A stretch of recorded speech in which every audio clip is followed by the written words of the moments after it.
Bonjour à tous, merci d'écouter à nouveau mon podcast. Je m'appelle Anneke et aujourd'hui j'aimerais vous faire découvrir un épisode passionnant sur l'influence des empreintes prénatales.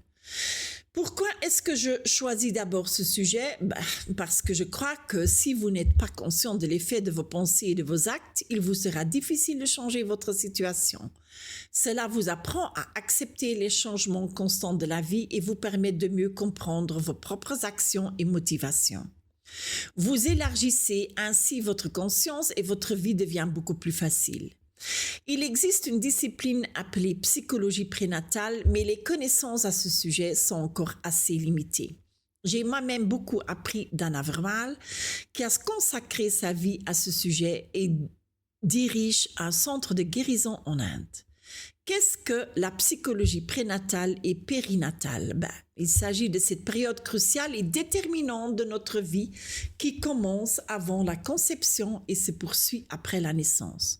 Tout ce que votre mère a vécu pendant que vous étiez dans son ventre peut laisser une empreinte durable. Et parfois, cela vous donne de la force, mais cela peut aussi entraîner des problèmes. Imaginez, votre mère a tenté à plusieurs reprises d'avorter pendant sa grossesse. Comment un bébé peut-il ressentir cela? Et lors d'une séance de DMDR chez un psychologue, moi, j'ai découvert que je ne voulais pas naître, car je sentais déjà que beaucoup de choses m'attendaient.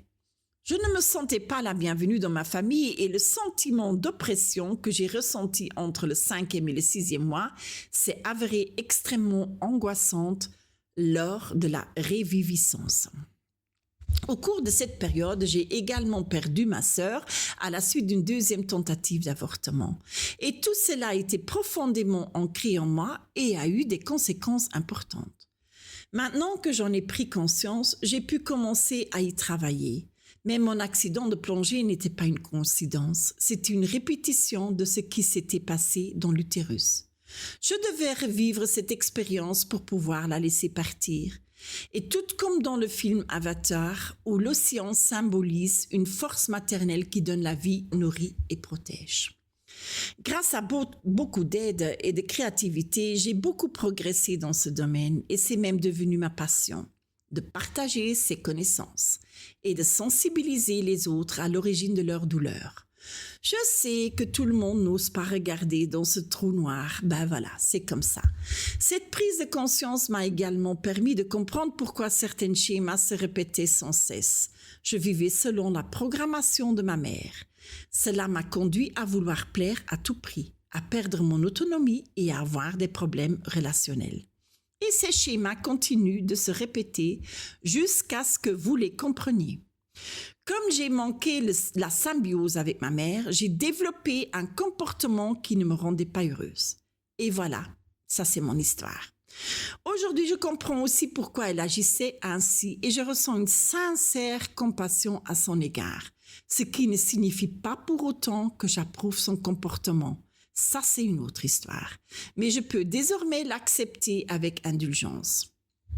Un exemple, à Los Angeles, il y avait là-bas un tueur en série surnommé The Hook, qui tuait des femmes à l'aide d'un crochet. L'enquête a révélé par la suite que sa mère avait tenté à plusieurs reprises d'avorter, ce qui avait gravement affecté son système nerveux. Chaque fois qu'il traversait une crise, il ressentait le besoin de tuer, toujours avec un crochet, symbole des tentatives d'avortement de sa mère. Après coup, il se sentait très mal, mais il ne pouvait rien y faire. C'était son empreinte prénatale qui le poussait à commettre ces actes. Au Vatican, une avocate qui milite en faveur de la loi sur l'avortement a également vécu plusieurs tentatives d'avortement de la part de sa mère avant sa naissance. Et cela montre une fois de plus à quel point les empreintes peuvent avoir un impact profond sur votre vie. Imaginez, vous êtes dans le ventre de votre mère et vous attendez que vous n'êtes pas désiré, tandis que vos parents se disputent sans cesse. Quelle empreinte cela laisserait-il sur vous? Et si cela vous affectait à l'âge d'adulte? Réfléchissez et voyez ce que cela vous fait. Ou bien, vous n'êtes né prématurément et vous vous retrouvez en couveuse. Ou bien le cordon ombilical s'est enroulé 2 fois autour de votre cou et vous avez eu l'impression d'étouffer. Tout cela laisse des empreintes sur lesquelles vous n'avez aucune influence. Mes exemples vous permettent probablement de ressentir immédiatement ce que l'on éprouve lorsque l'on ne se sent pas à sa place dans sa famille. Et moi, je me rends compte que ce que je raconte peut être assez dérangeant. Et là, je m'excuse si cela vous touche. Et je vous demande quand même de parler à quelqu'un parce que vos sentiments ne mentent jamais. Les mots ont une certaine vibration. Ils peuvent éveiller des émotions dont vous ignoriez l'existence et cela résonne. C'est libérateur, mais parfois aussi douloureux. Cela ramène votre conscience à votre mode de survie, vous rendant sensible à revivre cette empreinte. Et nous ne commençons vraiment à analyser notre vie qu'à partir de la naissance. Mais ce qui s'est passé avant cette symbiose avec votre mère fait partie de vos origines et mérite votre attention.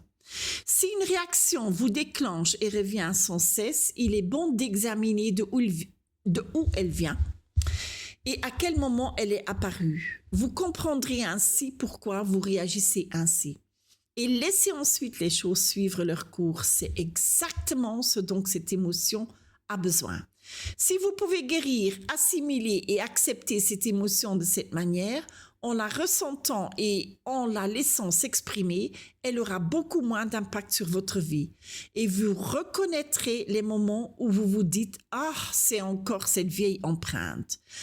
Un conseil pratique, faites des exercices de respiration qui renforcent votre système nerveux en activant le système nerveux parasympathique, système de repos, et en réduisant le stress. Les techniques efficaces sont la respiration 4-7-8 et la respiration abdominale.